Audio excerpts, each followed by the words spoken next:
Friends, this is Nikhil Kushwaha. Welcome to let's study. इस video में हम डिस्कस करेंगे सीटेट के क्वेश्चन पेपर्स को जो दिसंबर जनवरी 2021 के ऑनलाइन एग्जाम कंडक्ट किए गए थे सीबीएसई के द्वारा। उनके हम ऑनलाइन एग्जाम के प्रीवियस ईयर क्वेश्चन पेपर को सॉल्व करेंगे और डिटेल में समझेंगे।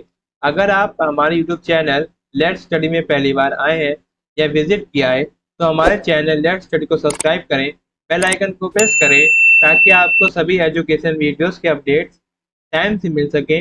वीडियो सेशन को लाइक करें और शेयर भी करें अपने फ्रेंड्स को जो सीटेट एग्जाम और अदर टीचर रिलेटेड एग्जाम की तैयारी कर रहे हैं। तो फ्रेंड्स, वीडियो सेशन को स्टार्ट करते हैं। तो आज हम वीडियो में डिस्कशन करेंगे ईवीएस के 15 पेडागोजी बेस्ड क्वेश्चंस को जो सीटेट ऑनलाइन एग्जाम 2021-22 में पूछे गए थे। चलिए फ्रेंड्स, सॉल्व करना स्टार्ट करते हैं। तो फ्रेंड्स, आज हम लोग 4 जनवरी 2022 के पेपर 1 को सॉल्व करेंगे और उसमें ईवीएस के 15 पेडागोजी बेस्ड क्वेश्चंस सॉल्व करेंगे और डिटेल में समझेंगे। और जो आपके ईवीएस के 15 पेडागोजी बेस्ड क्वेश्चंस स्टार्ट होते हैं क्वेश्चन नंबर 76 से लेकर क्वेश्चन नंबर 90 तक आपके क्वेश्चंस होते हैं ईवीएस के 15 कंटेंट बेस्ड क्वेश्चंस। ठीक, चलिए वीडियो को स्टार्ट करते हैं और ईवीएस के 15 पेडागोजी बेस्ड क्वेश्चन को सॉल्व करते हैं जो आपके क्वेश्चन नंबर 76 से क्वेश्चन नंबर 90 तक आपके पेपर 1 में 4 जनवरी 2022 के पेपर में आपके दिए गए हैं। चलिए फ्रेंड्स, स्टार्ट करते हैं वीडियो को और सॉल्व करना स्टार्ट करते हैं। फ्रेंड्स, यहाँ से आपके ईवीएस के 15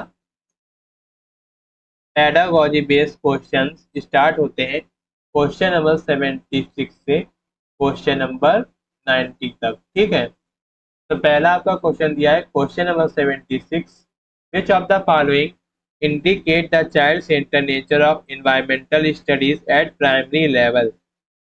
यानी कि निम्नलिखित में से कौन सा प्राथमिक स्तर पर पर्यावरण अध्ययन की बाल केंद्रित प्रवृत्ति को इंगित करता है। तो स्कूल में विद्यार्थियों के जीवन को स्कूल के बाहर उनके जीवन से जोड़ना बिल्कुल सही और आपके रटने को हतोत्साहित करना बिल्कुल सही। सीखने के लिए किताबी शिक्षा से प्रस्थान, तो ये आपका सही हो जाएगा। स्कूल, घर और समुदाय के बीच स्पष्ट सीमाएं, तो ये आपका गलत होगा। इसमें आपका सही होगा ए, बी तथा सी। ठीक, ए बी सी किसमें सही है? 76 का आपका आंसर होगा ऑप्शन नंबर 3। ठीक, देखिए जो आपका बाल केंद्रित है, बाल केंद्रित दृष्टिकोण पारंपरिक दृष्टिकोण से भिन्न है। यह बच्चे को शिक्षक से ज्यादा महत्वपूर्ण माना जाता है। शिक्षक केवल एक सुविधादाता की भूमिका निभाता है जो छात्रों को अन्वेषण करने का अवसर प्रदान करता है। चलिए फ्रेंड्स, अब आगे बढ़ते हैं। क्वेश्चन नंबर 77 है आपका, which of the following can be objective of environmental studies at primary level. यानी कि निम्नलिखित में से कौन सा प्राथमिक स्तर पर पर्यावरण अध्ययन के उद्देश्य हो सकते हैं। तो आपके ऑप्शन दिए गए हैं, विद्यार्थियों को अपने स्वयं के सीखने पर चिंतन करने के लिए प्रोत्साहित करना, बिल्कुल प्रोत्साहित करेंगे। नए ज्ञान को उत्पन्न करने के लिए स्थान, समय और स्वतंत्रता देकर विद्यार्थियों को आकर्षित करेंगे, बिल्कुल आकर्षित करेंगे। किस हिसाब से? स्थान, समय और स्वतंत्रता देकर विद्यार्थियों को आकर्षित करना। ठीक, विद्यार्थियों को सीखने में प्रतिभागियों के रूप में व्यवहार करना, ज्ञान के एक निश्चित निकाय के प्राप्तकर्ता के रूप में नहीं। ये भी ऑप्शन सही होगा। निर्धारित पुस्तक को सीखने के लिए संसाधनों का एकमात्र आधार मानना, यह ऑप्शन गलत हो जाएगा। जब आपका सीखने के लिए संसाधनों का एकमात्र आधार है वो पाठ्य पुस्तक तक सीमित नहीं है, उसके कई संसाधन हैं, एकमात्र आधार नहीं है। ठीक है, तो इसमें आपका क्या होगा? ए, बी और सी। तो ए बी सही आपका सही होगा ऑप्शन नंबर 1। ठीक, देखिए जो आपका ईवीएस है, ईवीएस क्या है? प्राथमिक स्तर पर पढ़ाए जाने वाला महत्वपूर्ण विषयों में से एक माना जाता है।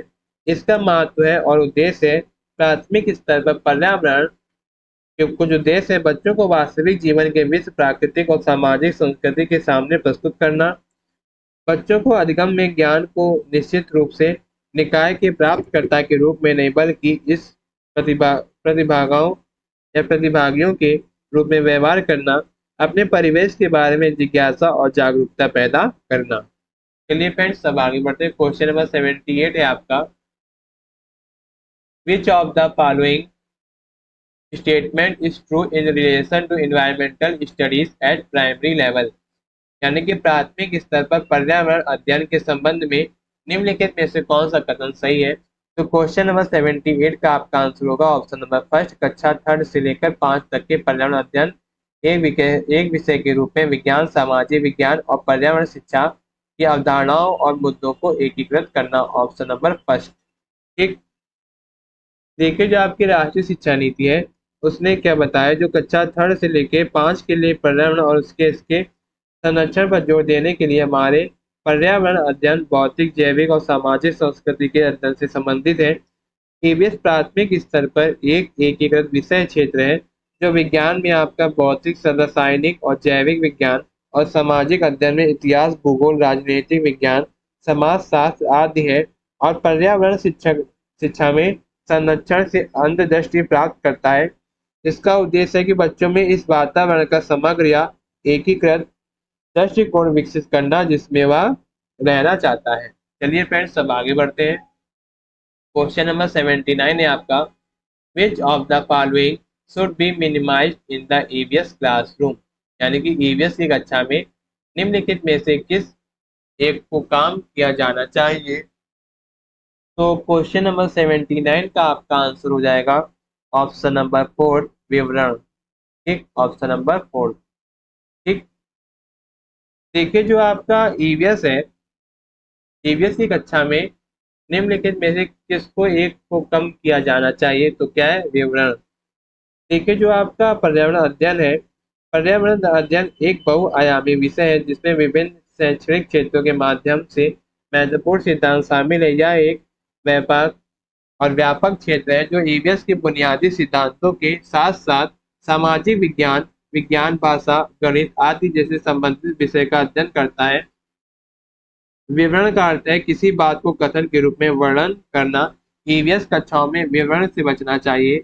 बच्चों और आपके जो बच्चे हैं, कक्षाओं में जो बच्चे हैं, बच्चों की बेहतर सीखने में रुचि बनाए रखने के लिए विषयों को सीधे परिभाषाओं और विवरणों के लिए बजाय कहानी के रूप में समझाया जाना चाहिए। विवरण शिक्षार्थियों के बीच रुचि पैदा नहीं करता है और वे केवल निष्क्रिय श्रोता बन जाते हैं। इसी प्रकार ईवीएस कक्षा विवरणों को कम से कम किया जाना चाहिए।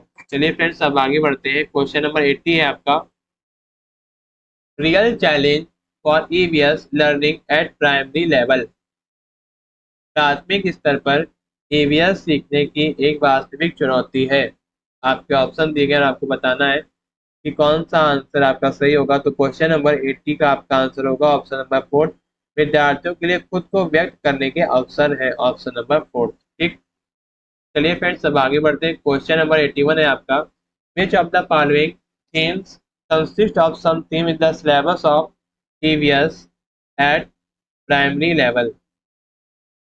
यानी कि आपके जो प्राथमिक स्तर पर ईवीएस के पाठ्यक्रम में निम्नलिखित में से किस थीम में उप थीम शामिल है। तो क्वेश्चन नंबर 81 के आपके यहाँ ऑप्शन दिए गए हैं और आपको बताना है कि कौन सा ऑप्शन सही होगा। परिवार और दोस्त आपका सही होगा, ऑप्शन नंबर फर्स्ट। ठीक, देखिए जो विषय ईवीएस में पाठ्यक्रम का आधार है, प्रत्येक इकाई कुछ इन विषयों पर आधारित है। कुछ विषयों में उप विषय में भी होते हैं जिनका विस्तार से अध्ययन किया जाना चाहिए। ईवीएस के विषम और उप विषय में परिवार और दोस्त, रिश्तों, कार्य और खेल, जानवरों, पौधों, भोजन, शरण स्थल, जल, यात्रा करना, वस्तुएं जो हम बनाते हैं और करते हैं। चलिए फ्रेंड्स, सब आगे बढ़ते हैं। क्वेश्चन नंबर 82 है आपका, authentic and meaningful learning of EVS can be given through. यानी कि ईवीएस में प्रामाणिक एवं सार्थक शिक्षण दिया जा सकता है। आपके ऑप्शन दिए गए हैं और आपको बताना है कि कौन सा ऑप्शन सही होगा। वर्णन द्वारा, वास्तविक संवाद द्वारा, बिल्कुल सही। प्रयोगों की प्रक्रिया द्वारा, बिल्कुल सही। सही और गलत के रूप में विद्यार्थियों द्वारा दिए गए उत्तर के आकलन द्वारा, बिल्कुल गलत हो जाएगा ये। ठीक है, ये ऑप्शन गलत हो जाएगा। जिसमें ए सही है, बी सही है और सी सही है। ए बी सी किसमें सही है? ऑप्शन नंबर फोर्थ में। ठीक, चलिए फ्रेंड्स अब आगे बढ़ते हैं। देखिए जो आपका वर्णन द्वारा है, वर्णन द्वारा या किसी व्यक्ति द्वारा रिपोर्ट या अनुभव है, खेती में शामिल विभिन्न चरणों के बारे में एक किसान का अज्ञान है, अज्ञान है। जो वास्तविक संवाद है आपका, या किसानों या परिदृश्य का चयन किया जाता है और विद्यार्थी विभिन्न पात्रों को लेते हैं और वास्तविक संवाद प्रारूप के माध्यम से एक अवधारणा को प्रस्तुत करने के लिए कई संवाद सीखते हैं। एग्जाम्पल के तौर पर, उदाहरण के तौर पर हम समझ सकते हैं कि यह किसानों को होने वाली परेशानी या लापरवाही के कारण होने वाले स्वास्थ्य समस्याओं को प्रस्तुत किया जा सकता है। जो आपका प्रयोग की प्रक्रिया द्वारा है, ईवीएस में प्रयोग एक महत्वपूर्ण भूमिका निभाते हैं क्योंकि उनके बिना कई अवधारणाओं को सिद्ध नहीं किया जा सकता है, जैसे वस्तुओं को जलाने के लिए ऑक्सीजन की आवश्यकता होती है। ठीक, चलिए फ्रेंड्स अब आगे बढ़ते हैं। क्वेश्चन नंबर 83 है आपका, issue of themes travel can only B meaningful for the students. यानी कि यात्रा थीम के मुद्दे केवल विद्यार्थियों के लिए सार्थक हो जाते हैं यदि, यानी कि मुद्दों के, ऑप्शन नंबर फर्स्ट होगा, मुद्दों के आसपास बहस आयोजित की जाती है। Option number first. ठीक, देखिए जो आपके मुद्दे हैं और कुछ नहीं बल्कि एक ऐसी समस्या है जो होती है और इस मुद्दे के बारे में अधिक जानकारी और इसे हल करने के तरीकों की संख्या उस मुद्दे पर कई वाद विवाद से प्राप्त की जा सकती है। एक वाद विवाद दो दलों, टीमों या पदों के बीच में की जाने वाली चर्चा या तर्क है। वाद विवाद का संचालन करने के लिए कदम, वाद विवाद के लिए संकल्प विकसित करें, दलों टीमों को व्यवस्थित करें, समय सीमा सहित बहस के नियम स्थापित करें, विषय पर शोध करें और तार्किक तर्क तैयार करें, ली गई स्थिति के लिए सहायक साक्ष्य और उदाहरण इकट्ठा करें, प्रतिवादों का अनुमान लगाएं और खंडन तैयार करने के लिए दल टीम के सदस्य वाद विवाद में बोलने के क्रम और सामग्री की योजना बनाते हैं। चलिए फ्रेंड्स अब आगे बढ़ते हैं। क्वेश्चन नंबर 84 है आपका, besides EVS textbooks which one of the following may be a good resource for the EVS learning। यानी कि EVS पाठ्य पुस्तक के अलावा EVS सीखने के लिए निम्नलिखित में से कौन सा एक अच्छा संसाधन हो सकता है? तो क्वेश्चन नंबर 84 का आपका आंसर होगा क्षेत्र भ्रमण। Option number first. ठीक, जो आपका फील्ड वर्क है, ठीक, जो आपका फील्ड वर्क है ये एक ट्रिप है जो किसके द्वारा बनाई जाती है? विद्यार्थी और टीचर के द्वारा बनाई जाती है, जिसमें हम सीखते हैं कि क्षेत्र भ्रमण करके कई चीज़ों के बारे में सीखते हैं और समझते हैं। ठीक, जो स्टूडेंट रियल लाइफ में जो एक्सपीरियंस करते हैं उनको हम कर सकते हैं किसमें? क्षेत्र भ्रमण में। और सोशल स्किल डेवलप कर सकते हैं जिसमें आपका टीम वर्क है और लीडरशिप डेवलप होगा, यानी कि टीम वर्क और लीडरशिप का विकास होगा। जैसे कि जब आप क्षेत्र भ्रमण करते हैं, और क्षेत्र भ्रमण किसके द्वारा बनाया जाता है, यानी किसके द्वारा किया जाता है? स्टूडेंट्स और टीचर के द्वारा किया जाता है। तो उसमें क्या करते हैं जो लोग जब क्षेत्र भ्रमण के लिए जाते हैं तो वो लोग किसके किसके बारे में सीखते हैं? अपनी बायोडाइवर्सिटी के बारे में, ये विविधता के बारे में, फार्मिंग के बारे में सीखते हैं इसके थ्रू, क्षेत्र भ्रमण के द्वारा। चलिए फ्रेंड्स अब आगे बढ़ते हैं। क्वेश्चन नंबर 85 है आपका, socio cultural issue related to water theme can be effectively learn through. जल थीम से संबंधित सामाजिक सांस्कृतिक मुद्दों को प्रभावी ढंग से सीखा जा सकता है। आपके ऑप्शन दिए गए हैं और आपको बताना है कि कौन सा ऑप्शन सही होगा। भूमिका निर्वाह बिल्कुल सही, विद्यार्थियों के बीच वास्तविक संवाद के द्वारा बिल्कुल सही, क्षेत्र भ्रमण के द्वारा, प्रदर्शन और गृह कार्य द्वारा बिल्कुल गलत। तो ए सही होगा, बी सही होगा और सी सही होगा। देखिए जो आपका प्रदर्शन और गृह कार्य है, वो जो आपको कार्य दिया जाता है ये प्रभावशाली नहीं होता है प्रदर्शन और गृह कार्य द्वारा। जो आपका जल थीम है, जल संबंधी सामाजिक सांस्कृतिक मुद्दों को प्रभावी ढंग से कैसे सीखा जा सकता है? भूमि निर्वाह द्वारा, विद्यार्थियों के बीच वास्तविक संवाद करके यानी बातचीत करके, और क्षेत्र भ्रमण के द्वारा। तो ए बी सही, ए बी और सी आपका सही होगा ऑप्शन नंबर फर्स्ट। ठीक, ए बी एंड सी। ठीक। जो आपके एनसीएफ 2005 के अनुसार ईवीएस पढ़ाने का उद्देश्य उन्हें ईवीएस से संबंधित मुद्दों से अवगत कराना, पानी से संबंधित सामाजिक सांस्कृतिक मुद्दों से आज हर कोई सामना कर रहा है, इसलिए इसे भूमिका निर्वाह द्वारा छात्रों के बीच संवाद और क्षेत्र भ्रमण के माध्यम से प्रभावी ढंग से सीखा जा सकता है। चलिए फ्रेंड्स, अब आगे बढ़ते हैं। क्वेश्चन नंबर 86 है आपका, EVS text book contain real stories, narratives and real event for the learning of EVS because. यानी कि ईवीएस पाठ्य पुस्तकों में शामिल है ईवीएस सीखने के लिए वास्तविक कहानियां, कक्षाएं और वास्तविक घटनाएं हैं क्योंकि। तो क्वेश्चन नंबर 86 का आपका आंसर होगा वे सूचना और सीखने का एक समृद्ध स्रोत है, बिल्कुल सही। वे विद्यार्थियों, शिक्षकों और समुदाय को प्रेरित करते हैं, बिल्कुल सही। वे हमें उन अनुभवों को फिर से देखने का अवसर प्रदान करते हैं जिसमें हम परिचित हैं, बिल्कुल सही। वे शिक्षकों के लिए ईवीएस के शिक्षण शास्त्र को आसान बनाते हैं, बिल्कुल गलत। तो किसके लिए? ए बी और सी के लिए। ए बी सी किसमें? Option number fourth. ठीक, ऑप्शन नंबर फोर्थ आपका सही होगा। जो आपका ईवीएस है, ईवीएस पाठ्य पुस्तक की कई इकाइयों जैसे कि फिर से विभिन्न विषयों पर आधारित है। उन विषयों को वास्तविक लोगों के लिए वास्तविक कहानियों के माध्यम से समझाया जाना चाहिए ताकि शिक्षार्थियों को एक प्रामाणिक अधिगम का अनुभव मिल सके। चलिए फ्रेंड्स, अब आगे बढ़ते हैं। क्वेश्चन नंबर 87 है, for consolidating the learning of EVS focus of assessment should be on. EVS के सीखने को मजबूत करने के लिए आकलन का ध्यान केंद्रित होना चाहिए।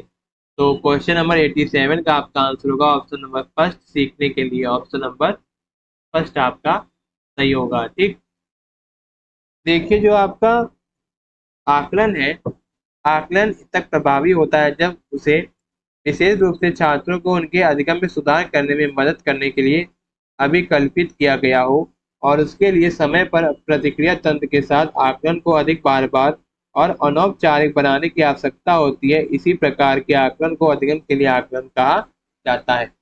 चलिए फ्रेंड्स, अब आगे बढ़ते हैं। क्वेश्चन नंबर 88 है आपका, Raja and EVS teacher use as assessment tool that clearly indicate achievement criteria across all the component of students work from written to oral to visual teacher is using। राजा एक EVS शिक्षक एक आकलन उपकरण का उपयोग करता है जो विद्यार्थियों के काम के लिखित में मौखिक से दृश्य तक सभी घटकों में उपलब्धि मानदंडों को स्पष्ट रूप से इंगित करता है। शिक्षक उपयोग कर रहा है। तो आपके ऑप्शंस हैं दिए गए हैं। तो क्वेश्चन नंबर 88 का आपका आंसर हो जाएगा option number first, rubrics. Option number first. जो आपका रूब्रिक है, एक आकलन उपकरण है जो लिखे से मौखिक से लेकर दृश्य तक किसी भी प्रकार के विद्यार्थी कार्य के सभी घटकों में उपलब्ध मानदंडों को इंगित करता है। इसका उपयोग कार्य, कक्षा भागीदारी या समग्र अंकों को निहित करने के लिए किया जा सकता है। चलिए फ्रेंड्स, अब आगे बढ़ते हैं।